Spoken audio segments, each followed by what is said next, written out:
What's happening? Hello. Blothar, how you doing, man? I'm doing pretty good. How are you? I'm doing great now, man. It's great to see you. You look tremendous. Let me just take you in for a second. I got to just soak this in real quick. Looking good. Take me in.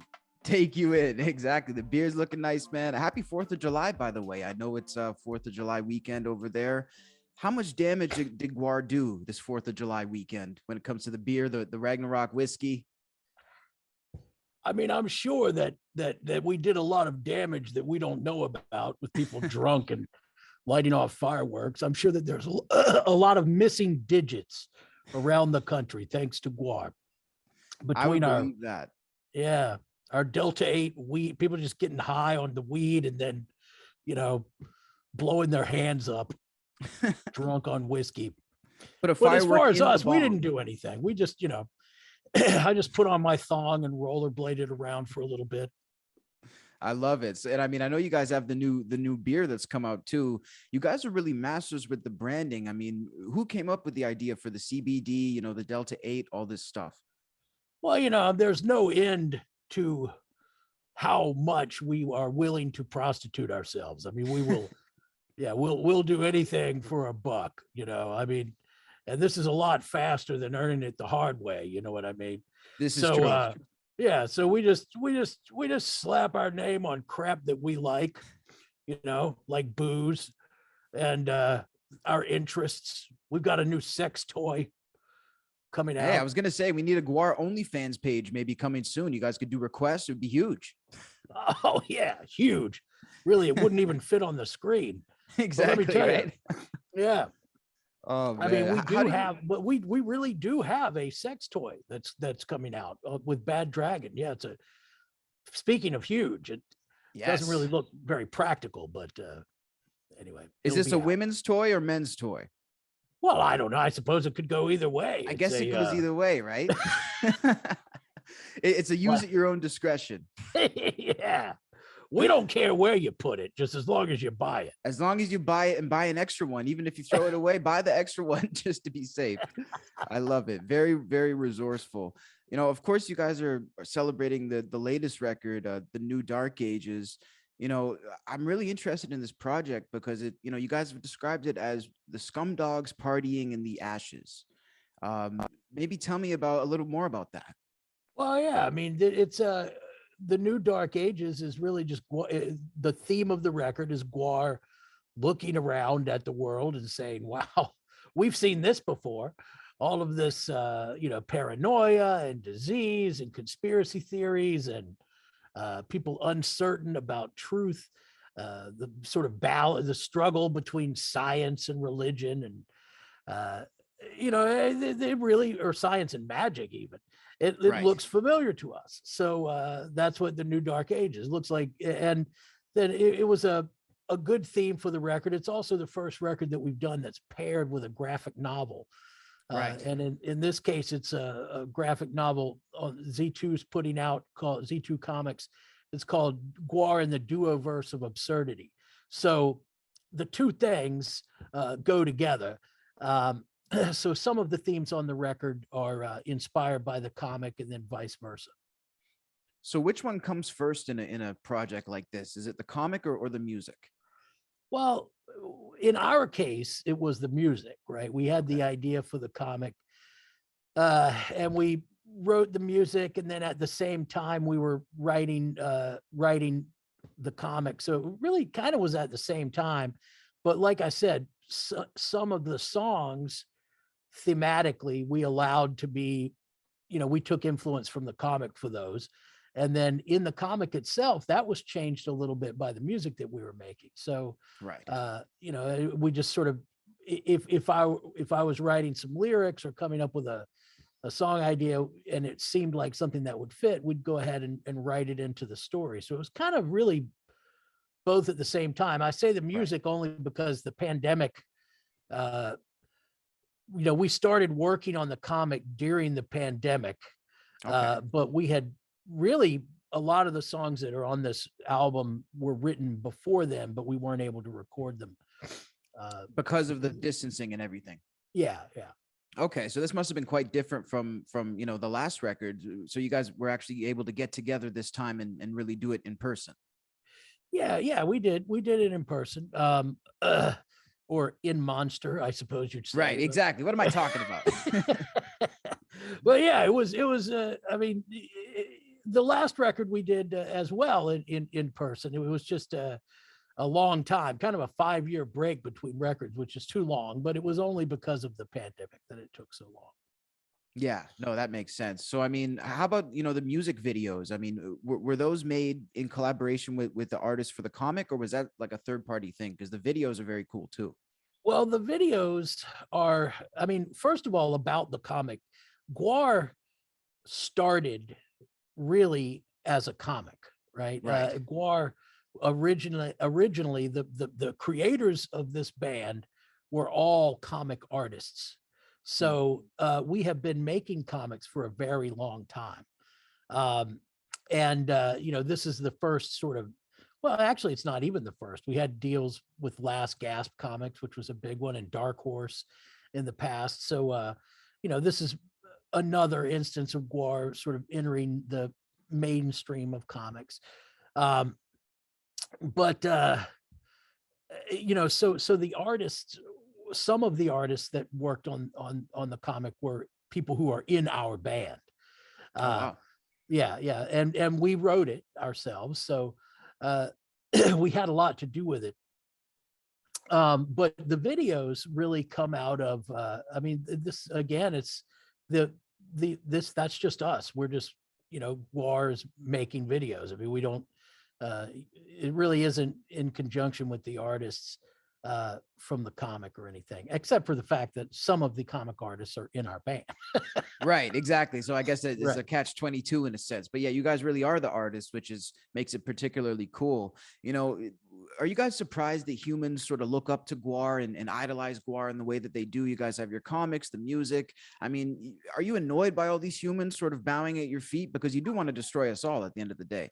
I mean, well, we irritated maybe a little bit, but I mean, it's unsurprising that we would be worshipped. I mean, we are Right. absolutely worshipable, We you could have know. expected that. Yeah, right. It's like being bonkable. I'd do me. 10 out of 10. Yeah. I love it. So, I mean, what's it like going back on the road at this point? Now people must be so excited the first time sort of back after the pandemic. How did the Yeah, I road mean, treat you guys?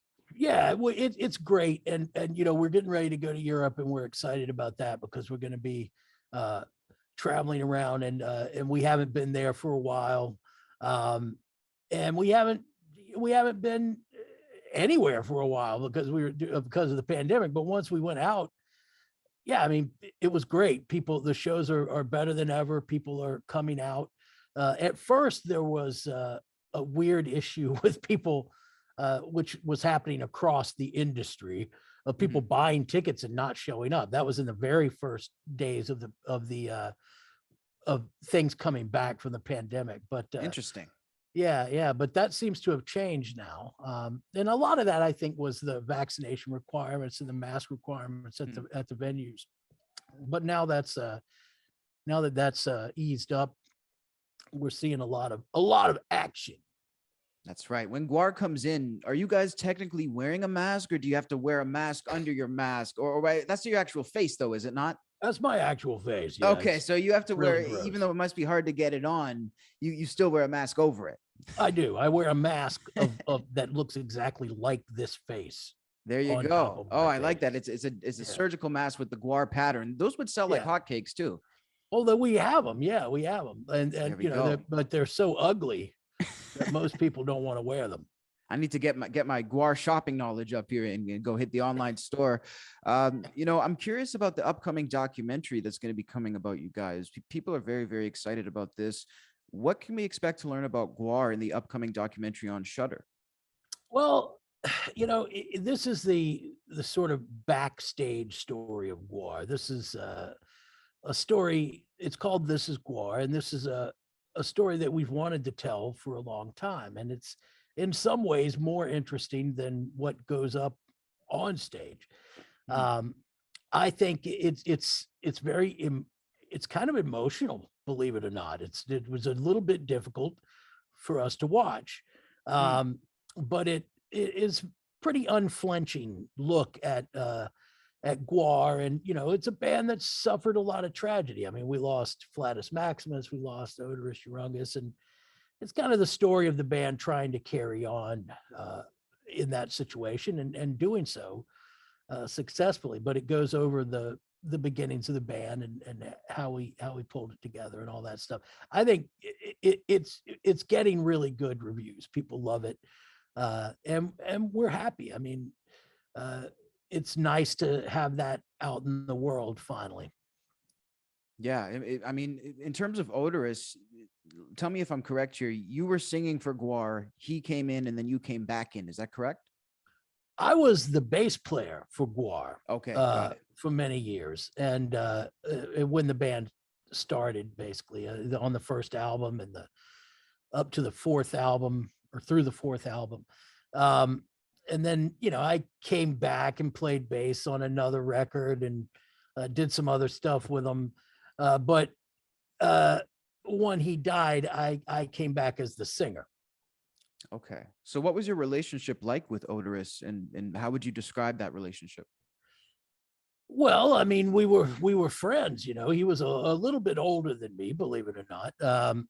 And when we started, I was actually in intergalactic high school.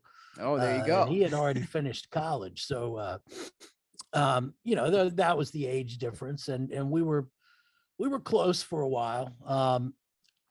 We're good friends. And I think, once he passed, learning all of the songs was kind of a good meditation on our relationship. I think that I am good at listening to music and picking out details, and I learned a lot in learning his material and studying his approaches to things. Yeah, no, that makes sense. What's something that GWAR fans may not have known about him that maybe you wish could have been showcased more, or perhaps could be even showcased in the documentary that we could see? Well, when he was a kid, he had a fake English accent. Really? That's just for no reason? Yeah, just out of nowhere. He was one of those kids. Those kids with the fake English accent? Right. Yeah. I guess there's always the one. I know a kid who pretended to be colorblind once. Oh, man, what a just dork. A random one, right? Yeah. And he also got beat up once by Ian MacKaye and Henry Rollins. That's a good story too. Okay. Well, we'll look forward to hearing that story too. I wouldn't want to mess with Henry Rollins. Although GWAR, I think you guys could take him. Yeah, I mean, you'd think Odorous could take him, but he was a kid, so. No doubt.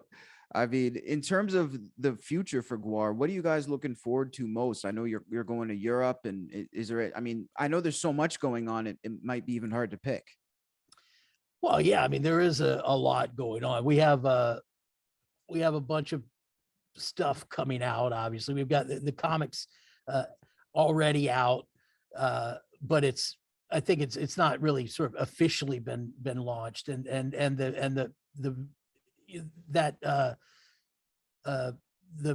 documentary that you mentioned is coming out initially later this month, the screenings, but then it's going on Shudder.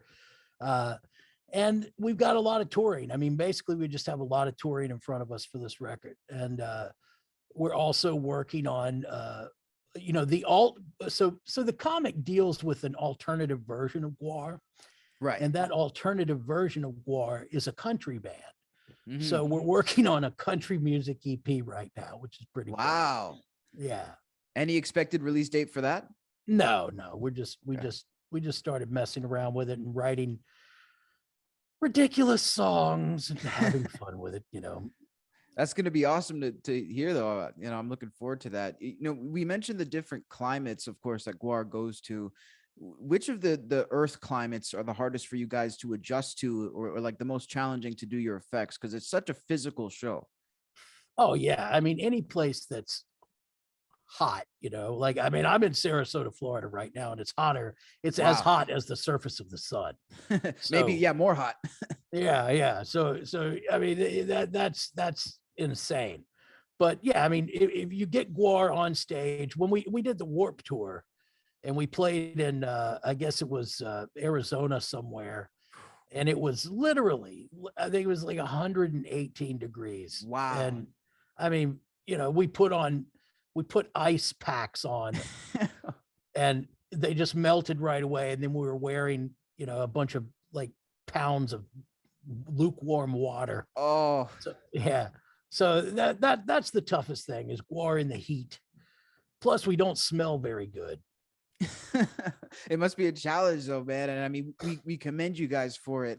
You know, in terms of, you guys obviously kill humans, you rip them up on stage, you've ripped up many politicians.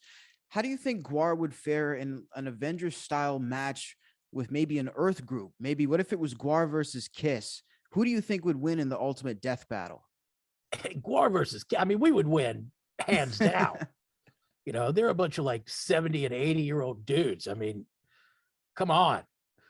That would be easy, especially if they dusted off old Peter Criss and what's his name, Ace Frehley. Ace.